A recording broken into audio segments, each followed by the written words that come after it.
tugigatte ku case kati mwabazungu mu ng'olina lawyer already ne oba toyina lawyer va wano gende nakawa ku court bw'otuuka ennakawa bagambe nina omusango njagala gugatta ku musango gwa the bossman Mugisha Aloysius Prince okitegeera fayiro eri 398 398 gweteka ku fayiro yo tofaayo ninkugambye nina fayiro ez'abaana abayisiddwa obubi nina sister wange bamubbako sente nga sinazize ne bamusiba essimu yabula naye naakuba ate lwakuba nkategedde leeti bana bwe bakubbako essimu Airtel ogigambe essimu ogyerabidde waka obeegudde mu ttooyi mbeegayiridde Airtel ebirungi mubikoze naye mukomyewo sente za Mugisha. Mugamba muti abasebo ne bannyabo abali Kachumba TV kaso bitambulira ddala bulungi nnyo yonna gye musinzidde okubeera nga mutulaba tubagamba ekintu tukitwaliriza tuli mu ggwanga Uganda kibuga Kampala naye nga tuli proudly sponsored by Skypins Tours and Travel basangibwawo kwa Luna Mall Ntinda level yokusatu obasanga ekino kibeera nga kitambulira ddala bulungi nnyo bwe yagala ogendako ebweru ate n'otuukiriza ebirooto byo nagambye omuvubuka yeetaaga emmotoka y'ekirooto kyo ndina abasajja bano abagagga ab'amaanyi abaakolamu Mukama Katonda bawadde ekisa mwegaana kano atawadde ekisa lwaki olimba kano atawadde ekisa lwaki olimba nze mpadde obulamu era mwebaza kyekisa kyekisa bw'ogambye kale gwe n'ovubuka nga Mukama akwadde ku kisa obulamu obufunye ofunayo ku kasente akatonotono ogenda ewa Sula Motors ate obeere ng'ofuna akamotoka k'ekirooto kyo akamotoka k'omuvubuka alina keyandetaaze otandika nayo obulamu oba nammwe abagenda mu byobufuzi emmotoka nga zimpenkoni bazirina oyitawokko ate n'ozisula ku kibanja mpola embeera netambulira ddala balabala malidaadi saana ennamba zaabwe ze ziri mu kasonda awo mu kale ya red osobola obbakubirako ate embeera neetambula tuli ku Papa's Sport akafo osobola oleeta omukyala wo n'agamba waawo n'alyanga alaba ku sita n'alyanga alaba ku baserebu akafo akanyumisa obulamu bassebo ne bannyabo obulamu bugamba ki obulamu si bubi just neemulugunya omanyi Airtel ogimanyi kaakati muganda wange Mugi yafuna obuzibu bwe yafuna ate ne bumufuukira ekirala oba okitegeera sente ze ne baziggyako ku ssimu n'agezaako okuzirondoola oba okitegeera era ensonga emu etuleese wano ffe tetwagala kulwanyisa Airtel kuba emyaka gyonna nze kumpi siina nnamba ya ssimu ndala yonna gye mmanyi nkozesa Airtel ebbanga lyonna oba okitegeera but mu bbanga eryo nange lyenkozesa Airtel waliwo nange we nateekangako data n'olaba nga adduse speed waliwo wateekangako akasente n'olaba nga totegedde wajje ziraze n'okuba airtime oba n'ogulawo owa kaŋŋambe owa wiiki ate naggwawo mu nnaku 3 oba okitegeera kati tubasaba oba okitegeera era nze nsaba Airtel esaasire Mugi Munnayuganda Mugi mwavu Mugi yeeyiya oba okitegeera tebasobola keera ku makya ne batulugunya omuntu bw'atyo basebo ne bannyabo Mugi ayogerwako muganda wange ali wano eno yafuna obuzibu ne kampani emu ey'essimu gye twagala tumanye obuzibu buva ku ki abasinga mwamulawo ku TikTok awo era nga yeemulugunya so twagala tumanye obuzibu buva ku ki era naki ekiriwo era bwe bubanga obuzibu ebuli tebusobola kugonjoolwa because tumanyi nti no kampuni y'amaanyi ate esobola okumala buli kimu Mugi obuzibu buviira waddala banange mannya n'eddoboozi nze Mugisha Prince Aloysius aka the bossman ndio bimanyi bibaddemu for a long time naye kakati ensonga zino leero tetuzze kwogera ku bya the bossman n'ebisigadde ensonga lwaki n'abantu abasinga bayita bamanyi mannya gange matuufu najjayo mannya gange amatuufu kasita nalaba nga ate Airtel bagufudde mugano na muze ogw'okuyisa obubi nga bwe baagala nabiwuliranga si n'ekyo kyokka nze mbibaddemu for a long time ndudde nga mbulibwako amasimu nejjukira essimu bwebula okulondoola ssente ezo yo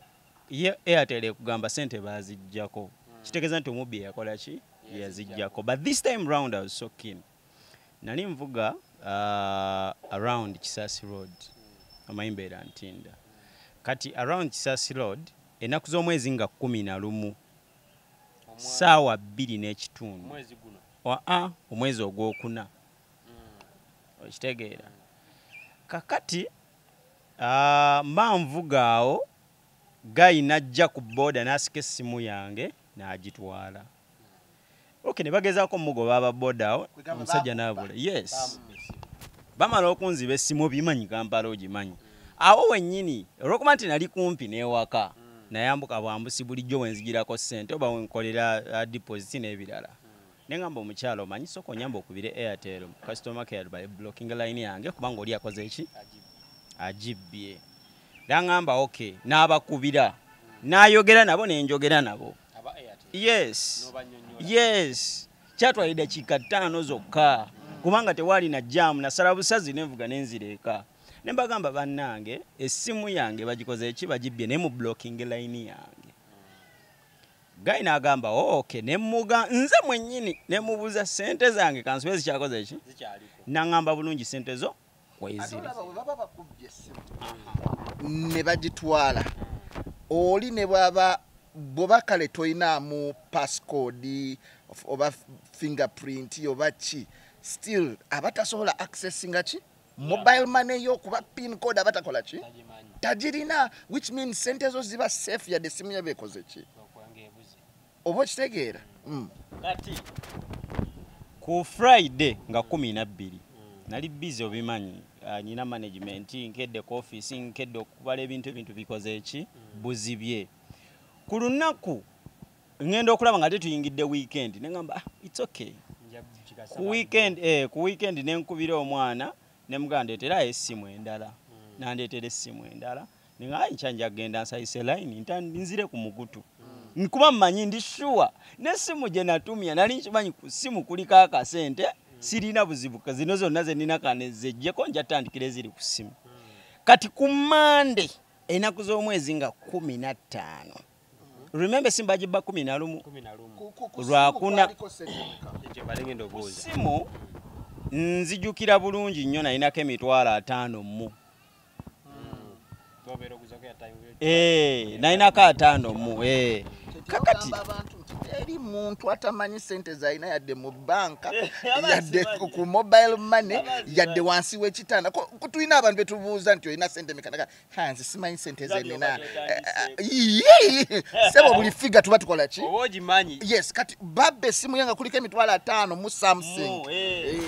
kakati nengamba okay mano olweggulo ntuuka ngende kubanga line teyali mu mannya gange tutuuka turegisteringe ng'oli ate wa national ID tagiraba nemugamba no it's okay nengenda ku NIRA nenfuna ekipapula nengenda ku Airtel ne bagamba weetaaga ekipapula bw'Kingdom Kampala nenkifuna nengenda ku NIRA ne bakimpa nenkomawo olweggulo ssaawa 12 n'ekitundu ne banswapingira line oba ne bampa line yange nenkwate kubo nengwa nenzireka ennaku z'omwezi nga 15 16 teyaddako bagamba 24 esimu okuddako then wali 7 mu mmeka line mobile money okubeera accessible kakati nga 16 teyaddako 17 nenkubira omuyayi nemugamba musajja ate ki ekigenda mu maaso mbadde nsaba line twagise nangamba nojja kuddako banange nga 18 era essimu nga teriiko nemukwata era nemukubira yasalisa lwaki nafuna ennamba yo yasalisa kubanga era still namusindikira ssente nze nkozesa mobile money sitambula na cash nalwala covid manyi kyekitegeeza era still namusindikira ssente that's how I got his number mukubira nga 18 lwakuna kumacha mugamba owai kakati nno obugumiikiriza bukoze eki njagala line yange eddeko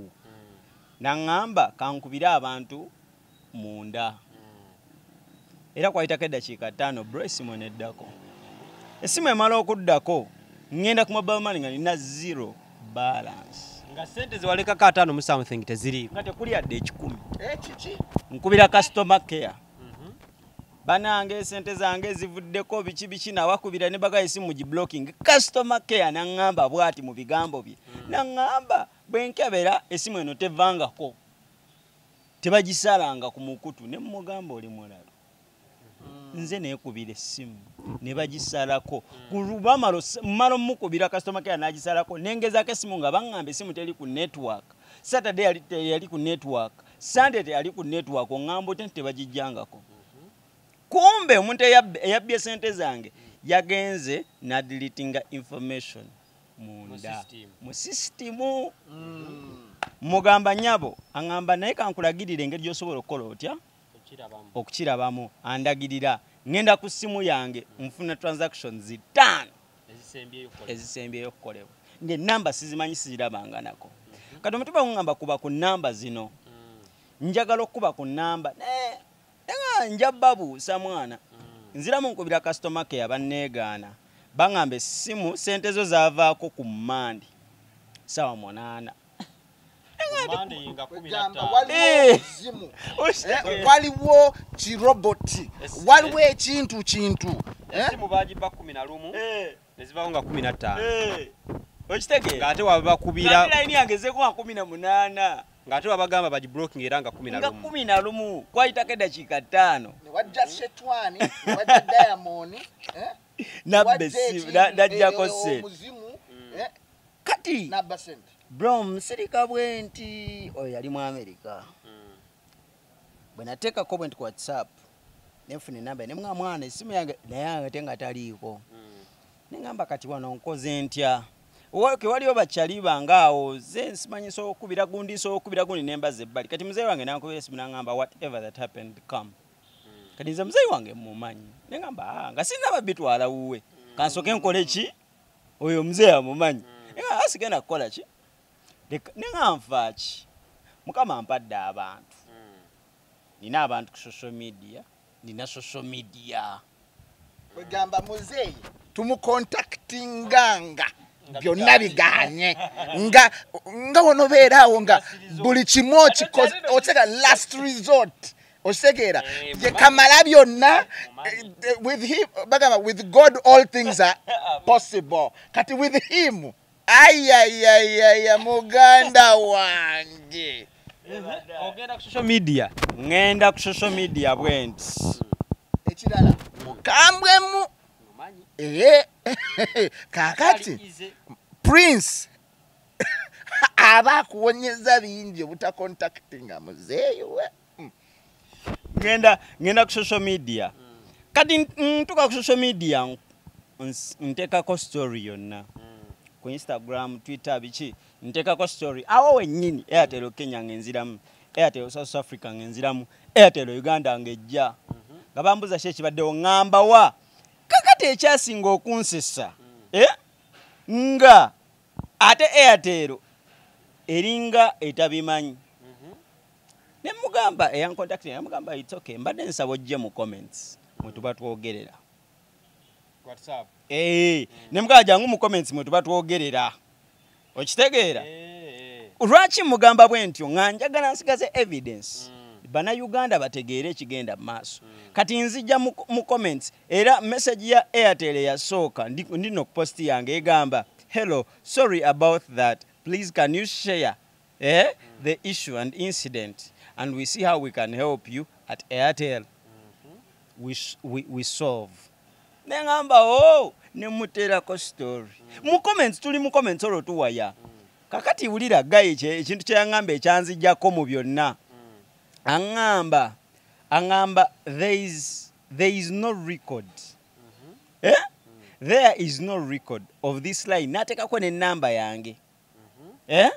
nagamba being registered or being offline this year tebagirina nagirina mu Airtel tebangako yali ndowooza omanyi waliwo abantu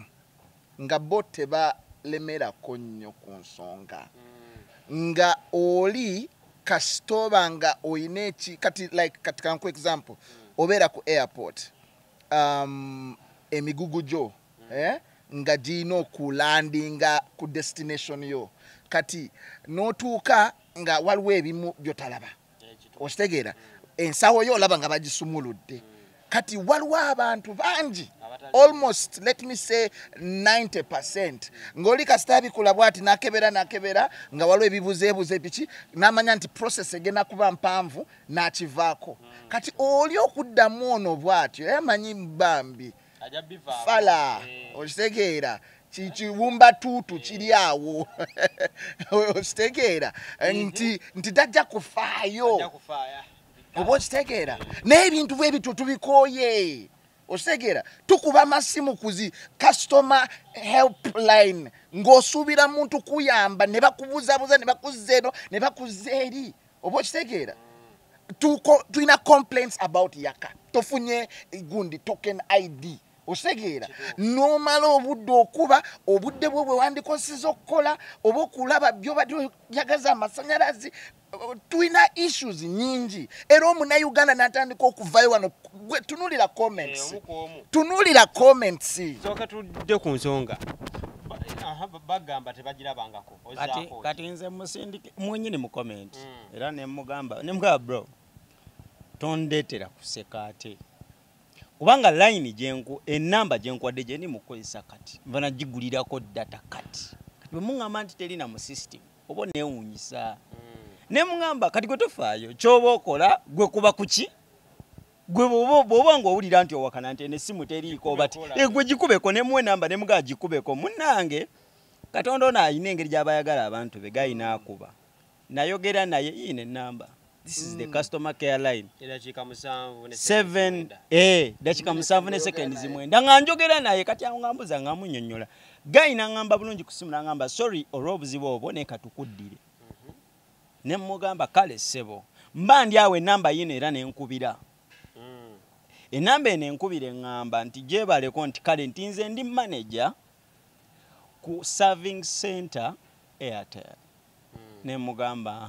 nangamba mfunye obuzibu nti wafuna obuzibu bw'obutindebwe ne mugamba era naye ne munnyonnyola story nangamba okay mbadde nsaba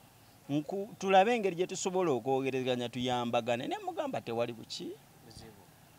tewali buzibu mba ndi awo nga bansindikira message eyaweewole newoze sente nsindikira gayi message mugate bannange oŋŋambye tugenda sortinga kiri ekizibu ate tetuna kisootinga ate bansindikidde gundi ndala ate eraga twewole eyaweewole banenze seewolangako bulamu bwange bwonna Airtel okimanyi seewolangako yadde airtime bro nze sikulidde mu Humble Family nedda ensi eneegaana bugaanyi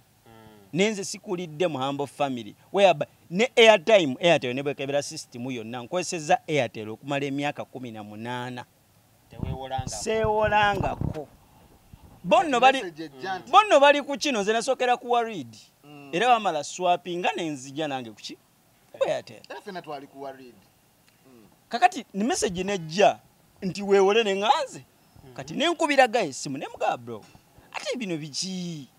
nambuze ebiriwa ne munnyonnyola ne muga jja ku WhatsApp kati nze ngani nensonga lwaki muyita ku WhatsApp ekyamumpisa njala sigaza evidence ne muga jja ku WhatsApp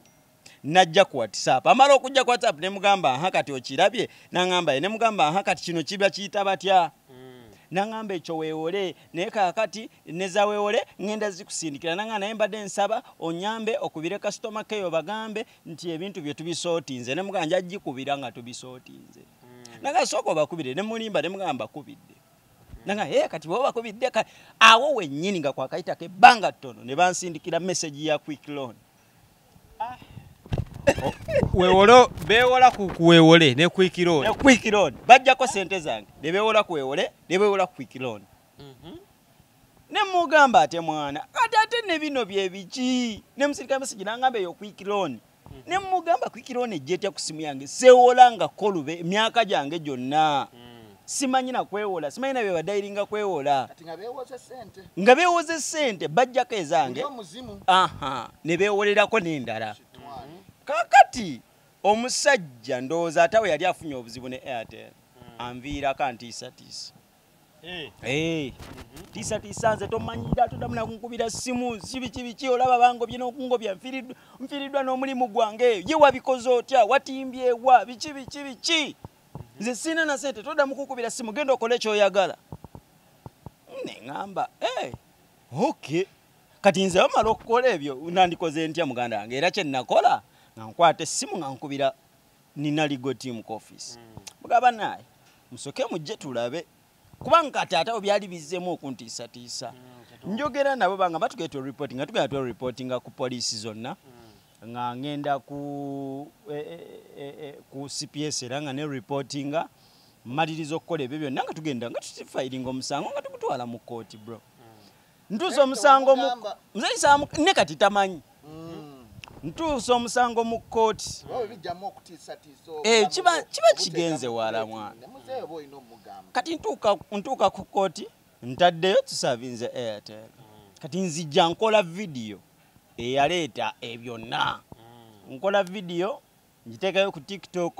ngiteekayo ku Instagram comments ozimanyi eziriko abaana abateeta comments enzibu bakola biki kati ate ntandika okufuna abantu era abankubira amasimu okimanyi nti oli mu kampani ennene okimanyi nti osobola n'okufiirwa obulamu nga nze nenze buli ankubira mugamba bro si kati kino wendi sikyakikola nganze kubanga mmala okuteekayo comments nze nali manyi kituuse ku nze mitwalo 5 mitono bro sobola okugaleka ne gagenda naye ate mala okuteekayo comments ez'abaana eziri ku posti zino zinkaabya amaziga abaana bali mu maziga nze nno kintuuseeko nga sente zange abaana bababyeko sente ezitali zaabwe abaana bakubya amasimu tebalina kyakkola abaana bali mu buzibu obutagambika okitegeera lwa kampani etya waliwo ne story oba bebe kulu naye ya complaining ataddeko kadata ke talina kyakoze ate alaba data akoze ki atemyeko waliwo n'omukyalo omulala era naye yalina issue bwetyo yakwewolawola gundi bwezityo ositegeera kati nengamba omusango engeri gyegenze mu kooti waliwo baganda bange batiisatiisa bakola ku mamidia tebabakubira amasimu toteekayo story bwetyo era nekyamanyi naawe bajja kukubira toteekayo story bwetyo omwana katukuweyo akasente nze sina buzibu leka bakyali bange balye sibalinaako buki naye nze Airtel na buli muna Uganda omusango gwange guli 398 oli waddembe okugenda ogatteko fayiro zo wenjogerera tuli mu fayiro nga 100 aga abaana abakagata gwa abantu babbiddwa nze kuliko eyaŋŋamba nsiba receiving fayiro ku office kuliko eyaŋŋamba nti nno essimu yo kasiteebula oba ne bagibba oli mu jjaamu muyaya bagambe bakubire bagambe essimu yange egudde mu ttooyi tobagamba nti bagibbye kuba bajja kujjako ssente bagamba omubbi yagibbye yakoze eki naye bw'obagamba nno yagudde mu ttooyi tebalina gye bajja gijjako bajja kugamba yagudde mu ttooyi ani yagigizeeko ssente kati ekyo nakyo kitegedde ekyo nakyo kikoze eki nkitegedde naye kati nze ngamba ekintu kimu Airtel nze saagala sina kirala kyenjagala kiri awo njagala justice bwenkanya njagala justice kati nze mba musobola okunkola kino bro olwo jjajja wange ali enakinkakaala eri mu kyalo nze musobola okunkola kino nze kankubuulire kino tewali kyogenda kuntiisatiisa nedda byonna mbimanyi mbadde mu media for the last 20 years twakola amenite ndeya nga nina emyaka 5 amenite nga nina emyaka 5 okitegeera brother totidde kuba nga bagambye bayinza okukola ekibi bayinza okutta bayinza okukola ki baloya bange bamanyi famire yange kimanyi abangoberera bakimanyi abaana benkozesa ku office bamanyi nina security emanyi buli police mu Uganda emanyi kati kambabuulire kino bannange boda ne bwenkuba bukubi awo wansi Airtel yevunaanyizibwa ikubanga nze abankubira banvunaana kimu omusajja yankubira essimu naŋŋamba bamugobye ku mulimu ku lwange naye neerabira nti nze ate ndi depressed ku lulwe bajjeyo sente zange bawuzironze sente zange agent ono yakubira essimu ye yajjako ssente kati Airtel nemugoba nemugwamu. Kirabika. Kati yo Airtel ndoza nemukubira nemugamba lwaki mwajjeko ssente zaki? Kati ate mu kifo ky'okusolovinga nze ate ye ne bamugoba buki? Weewole bali bewoze ssente mmeka? Weewole bali bewoze oba gyali emeka. Naye quick loan kubanga byonna biri mu ssimu wano. Buli kimu nina quick loan bati mu mitwalo gyange 8 mu tegeza bali bewoze. 8,13 n'obugwamu. Kati gwe kyobamanya. Aha, bewola 8 ne wali ne bewola. Kati ezirize sijjukira buli bate papula mbirina. Ne kati ekisinga mu byonna. Airtel kyetamanya tinina evidence bro. Evidence mu kooti wano mulaze omulina amala. Nina evidence bro. Prince Mugisha the boss man. Ya managing ako Exodus. Tosobola kera ku macha no managing omuyimbi nga Exodus nga toina sente. Ya mutera we motoka amukoledde audios wuyo bashootinze videos wuyo amupromotinze. Oba kitegeera. Nkubulira mazima emitwalo 5 n'emitwalo 8 n'emitwalo simanye meka ezabbibwa Mugi yali akozeko investments n'afuna losses. There is no reason lwaki yandibadde londoola sente zino. Oba kitegeera naye baamumalira obudde baamulimbalimba mwalimu obufere. He wants justice. Oba kitegeera lwaki company zikola ebintu bine bufere nabo yaye. Kati nze kankuulira ekintu kimu bro. Nina ekintu kye nayize ate kye nategedde n'obusungu ne bunnuma. Kati ono pressure yenna. Ono pressure yenna aliwo ku lwange. Mmala okuteeka omusango mu kooti ne bakeera ku macha ne bafulumya ne bagamba nti tokyasobola kuyizidowinga akakadde okujjako ng'olina national ID. Eyo na pressure yange bro. Mmala okukeera ku macha mbakubye ku social media, mbakubye ku media, mbakubye ku bintu ebyenjawulo ndi mu kooti ne bagamba bagaba mmotoka. Ebyo byonna bakola bya bwereere basootinge. We need justice. Lwansonga emu nina omwana alina kintu kyeyambalidde oli obadde kawo ofuna message ng'eraga nti you have been deducted nusu 10 oba 2 wali obadde kawo ofuna message nga bagamba oreceiving nusu 3 simanyi mmeka. Kati kankubuulire nze oyo yanjigiriza kimu calculator okitegeera tuli mmika tugambe tuli miliyoni 5 ezikozesa omukuto ogwo okitegeera miliyoni 5 nusu 10 nusu 10 kibadde deducted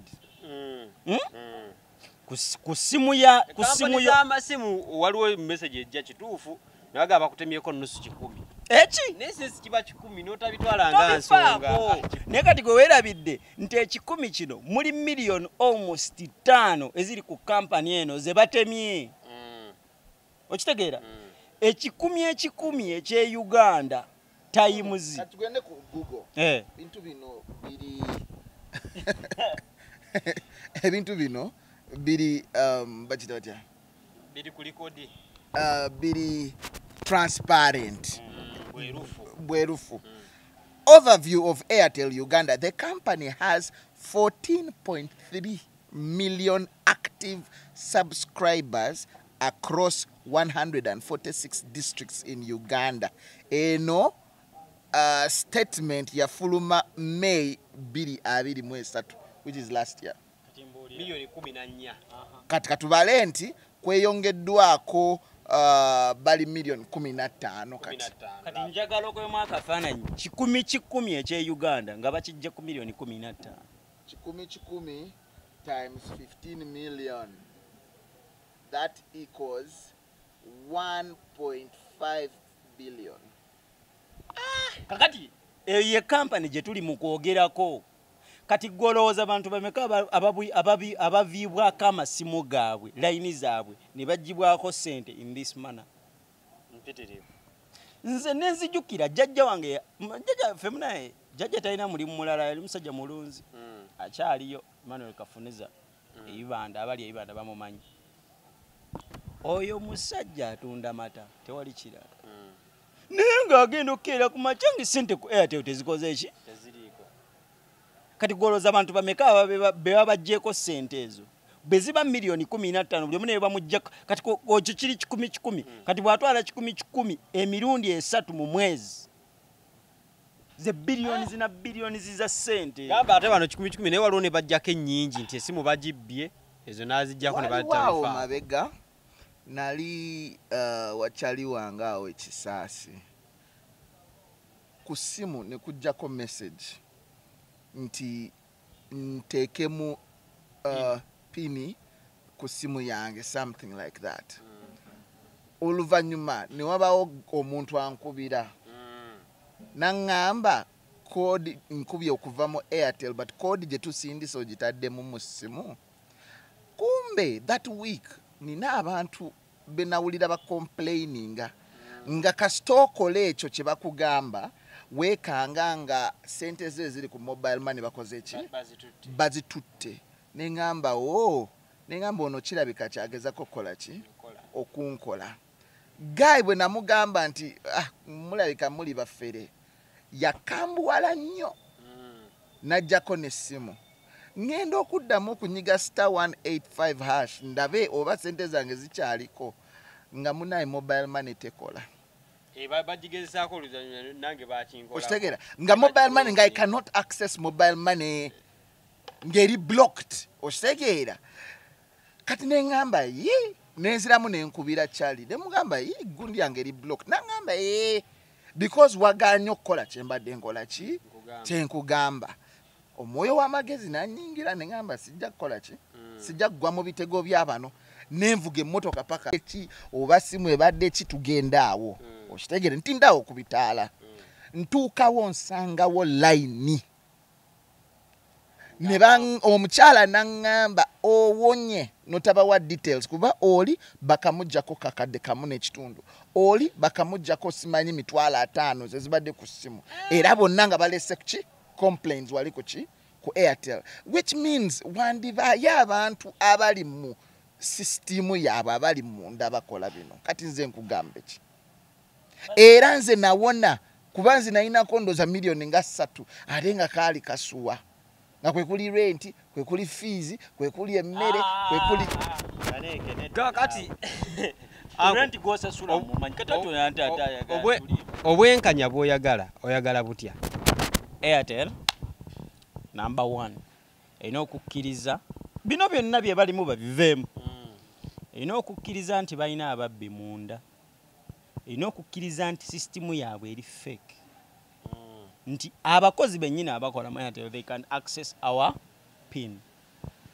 okitegeera ate erina okuneetondera nze kuba nze mmanyi kyempiseemu okitegeera gweman nze ndi depressed bro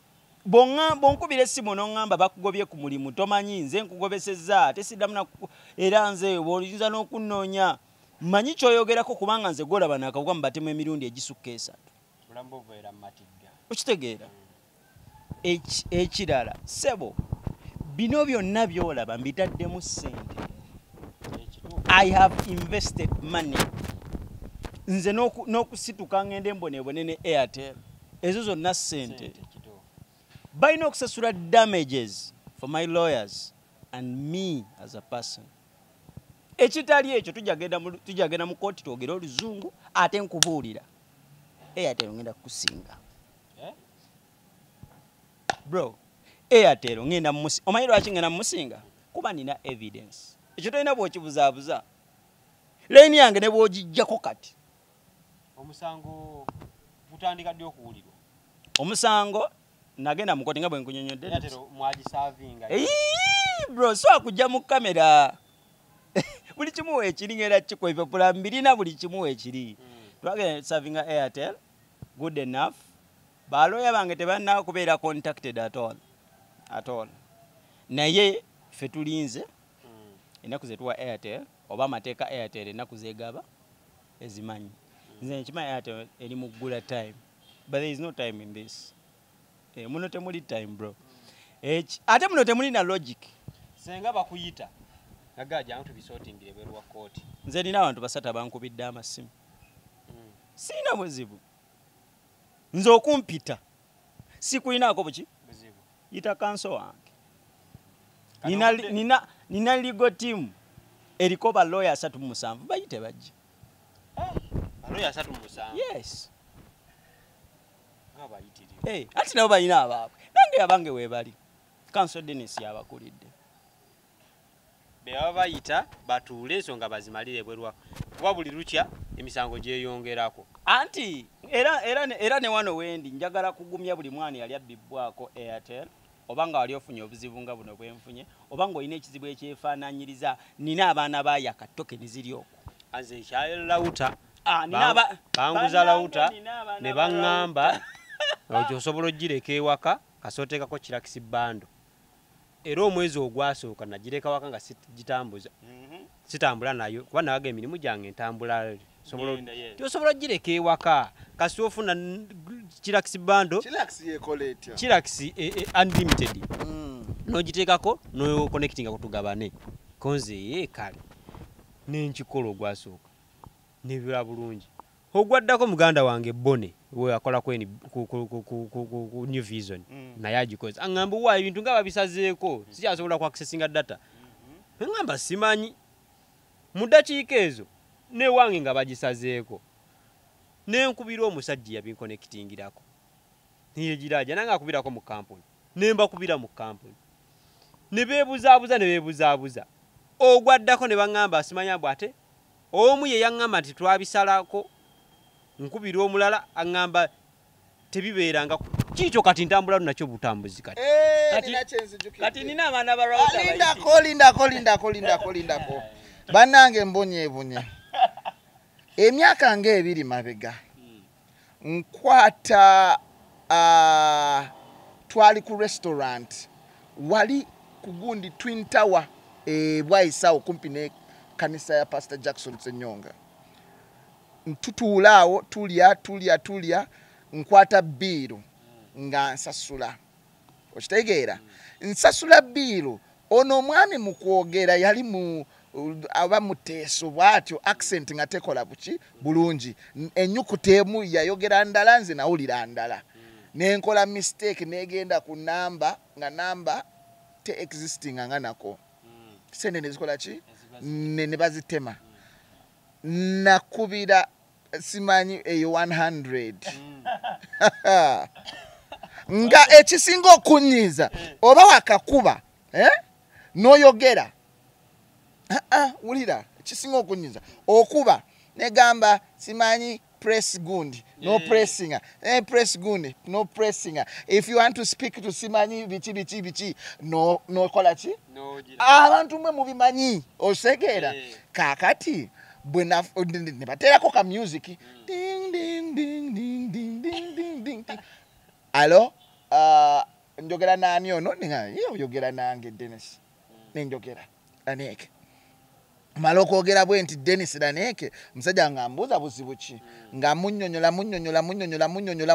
nga ngamba kakati kubira aba MTN obagambe kyotugambye bo eri oba basibe sente oli alemezi kozesa then omalo tukubire muganda wange omanyi natuuka neŋŋamba owaaye emitwale 3 kanjite but gwe kubamu akafaananyi mugi kyagambye nti 30,000 times 14 million subscribers active users nebogamba nti nno kale abasinga tebagiragira nebogamba milioni 10 kati soko vena kwekyo nenkuba essimu osegeera ne banyonyola we have locked. Now you call Airtel again and tell them we have locked the money so they can now do what? Transfer. Nengamba okay. Nkubira abachi aba Airtel kati luli nayogedde n'omusajja kuluno kati mukyala osegera munyonyola era naye nga ngamba kintu kyekimu ddamu okubire bali tebana bagikolako nenziramu nenkubira bali ne banga tukikozeeko ne baŋŋamba ddamu okubire Airtel nkuba kati ate nga ddoboozi lya mukyala muki mulala era nga naye nina munyonyola buki oba osegete ndogerako natuuka akaseera nga ndaba I'm being tossed around kyekiri kye n'abanyonyodde ekya airport ng'otuuse ng'ebintu ebimu bibuze mu musawo yo n'ogamba kambireke because otunulamu obudde kati nalaba nga ndi ku ssimu I'm being a puppet oba okitegeera naye ndowooza nange kangende nnoonya screenshots ezo kubanga kyantukako n'omulundi ogwokubiri oba okitegeera omulundi ogwokubiri still nga nsindika ssente ku namba etali yaki kati obuzibu obwo kasita osindika ku MTN ng'ova ku Airtel ssente ezo okudda muganda wange omala kutoba so kuba abantu bannyo balina complaint eyo yange njigambye ogiwulidde abataaga okwegatta naawe balina kukola lwataano lwo setagade n'ekikumi kyo ofiisi zange ziri ku Bulabira Road gwe bw'otuuka awo n'akapande weekali the bossman junk office lawyer wange waali akuggyeko statement tugigatte ku case kati mmwe abazungumu ng'olina lawyer already naye oba tolina lawyer va wano gende nakawa ku kooti bw'otuuka enakawa bagambe nina omusango njagala gugatta ku musango gwa the bossman Mugisha Aloysius Prince okitegeera fayiro eri 398 398 gweteka ku fayiro yo tofaayo ninkugambye nina fayiro ez'abaana abayisiddwa obubi nina sister wange bamubbako ssente nga sinazize ne bamusiba essimu yabula naye naakuba ate lwakuba nkategedde leeti bana bwe bakubbako essimu Airtel ogigambe essimu ogyerabidde waka obeegudde mu ttooyi kubanga naye yabakubire kubanga naye yatugambye oyo sister wange baali beesonda ssente bagende za kibiina ku campus you can imagine omwana wa campus nga asolooza obusente bwe ssente za kibiina omanye ekyatuukawo basonza ssente ku ssimu ye yali afuluma bwati akasimu ne bakatwala nakuba mu Airtel ne bagiblocking agenda okuzzaako line enkeera nga bazitutte ssente abaana n'abanyonyola tebamutegera ne bamusiba ku poliisi ekikoni ne bamusiba era maama we n'atunda embuzi n'ajjayo omwana we wa mukomera over the money zaatalidde nako zaatamanyiiko wulira in 2 days line ye baali bamaze eno video eri ku Instagram yange omwana nga annyonnyolako line ye baali bamaze ogiguza omuntu omulala kati bagenda omusindikira ssente era nesigala nga zibbibwako agenda okukuba amasimu ng'ate line erina abantu bameka nange bakingolako ngula line wayita wiiki emu abankubira baŋŋamba owaayo ate line jo nagikubyeko omusajja yagikutte nange nenkozesa line endala okwekubirako omusajja ow'engulu yagikwata nayogerako pango nga nagigula mu service center emitiana eza Airtel omwenyi naddayo nentabuka mba ndi mu kibuga omanyi nze ssente nzitereka ku simu since the lockdown bwe twali mu bintu bya covid nga saagala nnyo okukwata mpapula oba okitegeera so nze nenfuuka digital era okusasula goods zonna bw'oba tolina merchant ID ya Airtel nkuweereza ku ssimu yo nenteekako ne withdraw charges ekyo kitandikira ku rent ku mafuta ku mmere ku mikwano that's how I've lived my life oba okitegeera olunaku olumu mba mu kibuga stress nga nina mungi oba okitegeera nga ninye no ku mutwe nenzijjayo essimu bwe najjayo essimu nenyiga pin code naginyiga ndooza emirundi ng'esatu nga nteekamu pin code ki enfu ne bablockinga the gundi mobile money ne bagamba visit a nearby center kakati emmotoka yange we nali ngiparkinze nga ngiparkinze wansi wa Pioneer Mall waliwo kale ekyo kizimbe kye bateeka wali Pioneer Mall wansi ekipya wansi sikimanyi nalinnya wansi awo kati ntuukawo nga ebbanga lyemmazeewo beetaaga 15,000 ziri ku mobile ki money tunula siina gwe nsobola saba ssente kiki neŋŋamba ho nentambuza ebigere paka ku gundi Tobani Center walika Airtel shop nentuukawo ne mbagamba I was a bit stressed and I pressed my pin code by mistake nembawo essimu yange bagirectifying bampeki nsobola okuaccessinga mobile money yange omukyala yangamba kintu kimu you need to come with a national ID eyo nagirese waka muganda wange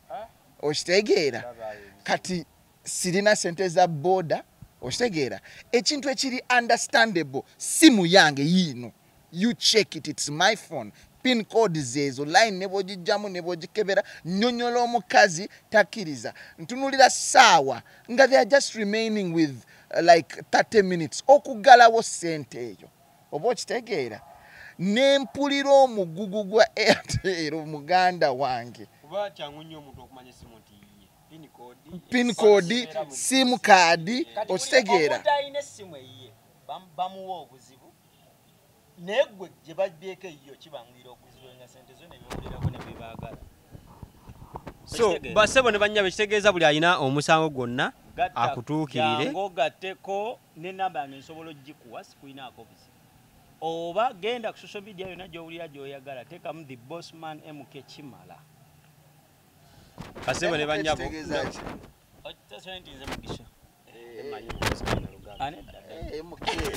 muganda wange basebo ne banyabo ensonga bwete wezitambudde ebintu bya nawe yenna aliyeyanga alina complaint bakita complaint tutuukirire ensi emanyi kwalya bagiyita complaining acomplaininga kubawo kyangu nnyo gwe wenna acomplaininga ng'oyagala naawe ensonga zo tuzituuse eri abantu bazitegeere tunoonyeeko ffe weetuli ayetaaga nga gwe toyagala labika mu kamera naye ng'oyagala omusango gugendeyo bakuwaddewo osobola okuguteeka ebintu ne bitambula bulungi tuyinza okwesiba ku naye amakampuni mangi nnyo ag'ebyokulya gatulugunya abantu ag'ebyempuliziganya ag'ebyamateeka bingi nnyo ministry ez'enjawulo Uganda Police Parliament bannabyabufuzi ndaba mukayanira ebintu ebitatuyamba mwana naye ebintu waliwo ensonga nno nga ziyambira ddala buli lwenjogera bino n'amaziga gampitamu waliwo ebintu byemusibamu nga muwoggana mukuba olwo ebitatuyamba yadde second okitegeera bro yosisa ensonga zino ezimanyiiko kuba yerigireti kati kankubuulire kintu kye nasoma mu bulamu nasoma media okitegeera nze nina marketing agency namba okitegeera mbaddewo nga nsomesa abantu business for a long time okitegeera tosobola kuŋŋamba nti simanyi kupostinga since okuba incident eno we yatandika mbadde ntaginga ministry ezo zonna nan tebabiwulira tewali ku boyade yali ankubidde essimu n'aŋŋamba naye tulabye otutaginga nnyo ki ekigenda mu maaso bonna baasirika ate omanyi lwaki basirika kubanga bazibiikiriza bali ozibiikiriza otya omuntu azze Uganda okubonyaabonya omuntu owa wansi omuna Uganda ŋŋanze kati nze kyensaba buli munabyabufuzi ngofe nina mikwano gyange banabyabufuzi musirika ku nsonga ez'amakulu bwe ziti kyemmanyi sinze nzekka abaana kubanga nagenze mu kkooti nga wali emisango mingi nnyo bambi nga bana bakaaba bayisiddwa bubi ebitongole bino kakati kino kyekintu ky'oyinza okukolera omuntu owa wansi kubanga kyeyeetaaga zino enguudo zammwe ebiseera twabimanyira shocks tuteekamu mpya buli lunaku n'abatalina shocks bakimanyiira tusiba tuli enfuufu yaffe okitegeera ebyo byonna nga bwe mu planning obikola naye waliwo buno obusystem obuteetaaga kuwoggana nnyo mu butereeze Airtel ebbye abantu myaka gyonna okitegeera musirise abantu bababbako amasimu essimu omuntu abba ati essimu yange nonzibako ne ssente otegedde ni mu maziga ga ssimu banzi kati ati kyeŋŋamba bano nze siri munaku banziba essimu ya miliyoni 5.5 miliyoni 5.5 gye nali nkutte gye babba naye waliyo oli ng'alina kabiriiti naye ng'ate owa kabiriiti bamuggyeko emitwalo emeka 2 naye ng'emitwalo 2 kasuwa bulamu bwe kwabadde agenda okulya kwapulalinga n'okusasula school fees naye nga bannayuganda musirise bannabyabufuzi musirise poliisi ya Uganda abaana bano bajja ne mubadiisinga ne mubaza eno ne mubaza eri ne mubaza eno ne mubaza eri kubanga mulaba omusango gwe baleese mugulanga ogutalina makulu naye ng'omuntu running into a depression gye mutagenda namuyamba abantu bamaliza beetuzeeyo kitegeera ekyokubiri kati nze nkubye omulanga nga mbagamba twali omuntu antiisatiisa sirabangako poliisi yadde ekitongole kyonna ekinkubira esimu nekiŋaa wayi omuntu ono akutiisatiisa jangu tulabe engeri gye tukukwasaganyaako however nze ne mutankubira bro ate ne batankubira kati nze ati kyeŋŋamba nti nze ne mutankubira naye kakati omwana bw'aba alaajanye muyambe ate ekirala bannayuganda muleme kubuukira ebintu bye mutamanyi muwendo n'ebyo mutamanyi kubanga gwe osebo omusajja omuyindi akukozesezza onkubira ontiisetiisa oli munnayuganda munnange saawa zino babyenze ojja bba tokyaliwo nga tokyakola mu Airtel ojja kuba nga tokyaliwo nga tokyasobola kukolagana n'abantu abo babbe mutabani oba muwalawo abantu mubatwala into a depression leero njogeddeko ne papa abaana mumuvuma okufa obufi mu kifo ky'okubuukira ensonga ey'amakulu bweti mumubuukidde mumuvuma ku lwakabaka nemu abaki ku lw'oluyimba olukadde emyaka emeka emabega ez'amakulu temuzifaako kakati nzuno ndi mukuyiriba ne Airtel musirise muli ku musajja mumuvumira luyimba nze njagala kwebaza Airtel olw'okuleeta communication olw'ogifuula easy obeera wano e Kampala n'okubira munno ali Mbarara okitegeera bamakinze money transfers easy nti bw'oba oyagala sindikira omwagalwawo ssente zimutuukako muki mu budde mu bwangu oba okitegeera balese intaneti weewaawo wabbeeyi mukko bamusale mukko but at least balese and ali fast bulungi okitegeera naye nze mbeegayiridde Airtel ebirungi mubikoze naye mukomyewo sente za Mugisha okitegeera mumuwe justice gye yeetaaga tubeegayiridde Airtel omwana mumusaasire mukomyewo sente ze sebo ne banyaba ensonga eyo bekikwatako mu bataaginge sharinga video eno etuuke ku buli gwomanyi yenna ali mu Airtel ate tebakutiisatiisa ku sharinga video sharing aba Airtel bagifune mbere bulungi mwera